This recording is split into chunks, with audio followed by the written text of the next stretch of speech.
Հարգելի հայրենակիցներ, հրապարակվել են Էմպիրիկա հետազոտական ընկերության թարմ հարցումները, որոնց արդյունքում, եթե վաղը լիներ ազգային ժողովի ընտրություններ, հարցվածների 41%-ը որպես վարչապետ կտրեին Սամվել Կարապետյանին։ Հարցվածների մոտ 56%-ը դժգոհ է վարչապետ Նիկոլ Փաշինյանի աշխատանքներից, իսկ մոտ 55%-ը դեմ է ընդհանրապես Նիկոլ Փաշինյանի և քաղաքացիական պայմանագրի կառավարման ձևից և ընտրած ուղղությունից և պահանջում է փոփոխություն։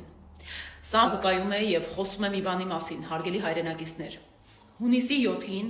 ճակատագրական ընտրություններ են բոլորիս համար տեղի ունենալու։ Այս ընտրությունները կանխորոշելու են մեր պետության ինքնության հետագա ընթացքը և ընդհանրապես գոյի հարցը։ Նայեք 2021 թվականի ընտրությունների արդյունքներին, ընդհանրապես ավագանիների ընտրությունների արդյունքներին, Երևան, Գյումրի, Վաղարշապատ։ Այս թվերը մեկ բանի մասին են խոսում։ Իշխանությունը մեր երկրում չունի հանրային վստահություն և աջակցություն։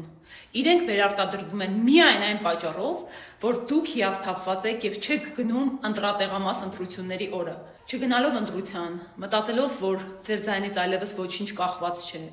չվստահելով և չկողմնորոշվելով ընտրության մեջ, դուք ձեր քվեն տալիս եք այս իշխանությանը, որովհետև այդ ակտիվ փոքրամասնությունը